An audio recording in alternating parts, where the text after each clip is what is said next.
I'm Christina Manouilidou. I'm a professor at the Department of Comparative and General Linguistics, and I teach psycholinguistics and neurolinguistics. My general research interests are around language processing, how adults process language, how brain-damaged adults process languages. I have a special interest in researching aging populations and populations with chronic neurodegenerative conditions such as Alzheimer's disease and related dementias. And recently, my interests have expanded to the area of intervention and therapy in people with developmental and acquired language disorders. AI is a field which came out of a combination of computer science and engineering, and it focuses in creating systems that are able to do things by using the same type of human intelligence, let's say. So in a sense, AI tries to create machines that are smart, and they can hear, they can talk, they can perceive language the way humans do. Yes and no. I will share like an example with you. At the beginning, when I was checking out ChatGPT, I asked a question about a topic that I know very well. So it was a neurolinguistic topic. And AI, ChatGPT gave me an answer. The answer made perfect sense. Then I asked for the answer to be rewritten with references. So I got the answer with references. Their names looked real, they were real. The journals also were real. The titles made sense. But then I wondered, how come I don't know these studies? And then I clicked on the DOIs that were provided by ChatGPT, and the articles either didn't exist, so I got a page not found, or they redirected me in some unrelated articles. So this first introduction to ChatGPT and AI in my research was not very successful. But I recognize that AI can help us be more productive by doing the heavy job, let's say, by modeling things, by summarizing big sets of data that we cannot do ourselves. But it also comes with a lot of danger. So I'm a little bit cautious on how I use it in my own research. Neurolinguistics is the science which is interested in exploring the relationship between brain and language. So when we want to have a thorough view of what language is, we cannot see it outside our biology.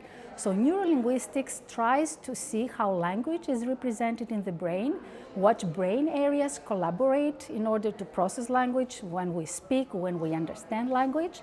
And it is also concerned what goes wrong with respect to language when we have brain damage, when there is a stroke and some brain regions don't work properly, or when we have a neurodegenerative condition such as dementia, and what are the effects of these conditions to the language system.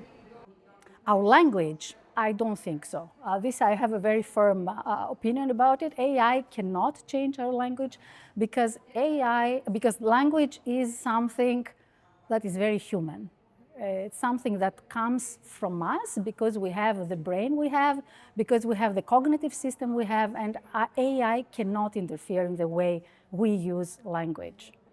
This is possible. AI has made a lot of things easier for us. AI has maximized our opportunities of understanding the world, has helped us a lot in doing things fast. On the other hand, I think it's still very weak to think that it's changing the world. There are a lot of dangers and a lot of threats considering its use in major problems in healthcare, in climate-related questions, in military. So there is a lot of caution in these things. I think it has the potential to change the world and the way we function, but we're not there yet. Why is it good to know multiple languages? Well, first of all, it enhances your cognitive ability because you learn to switch from one language to the other. You learn to suppress one language when you want to speak the other language. Obviously, knowing languages opens various windows. It's a window to different cultures, to different civilizations. And it's something that nowadays I think it's more or less necessary because we're living in a multilingual world. Everything is done. In our everyday lives, we use more than one language constantly from very young age. So it gives a great advantage if you want to have like a successful trip in this life. Right now, as I said at the beginning, I'm working on language therapy and intervention. So this means that, I have been working on this field of psycholinguistics and neurolinguistics for a very, very long time. So I know a lot of things about how we process language. I know a lot of things regarding what can go wrong when we have brain damage.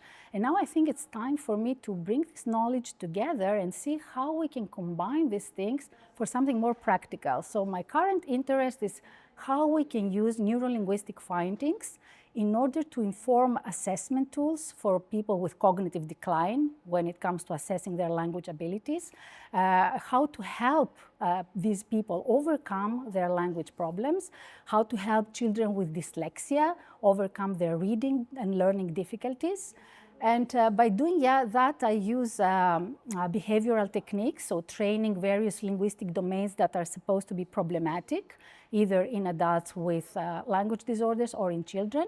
And I also use neuromodulation. This is like the very modern cutting-edge technique in which you stimulate various brain areas which supposedly are behind the processing problems these populations have. So this combining the two, behavioral training with neuromodulation, is my current area of interest. Okay, here I think I will sound a little bit trivial. I think young people should try what really makes them happy.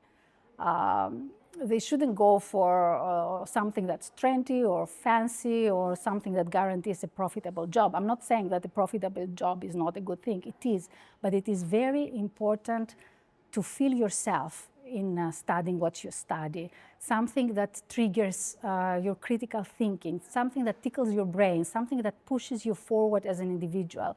So I will give you my personal example. I studied Greek philology because when I was 18 years old, this is what made me happy. Then at some point I discovered linguistics and I really loved it, so I followed that path.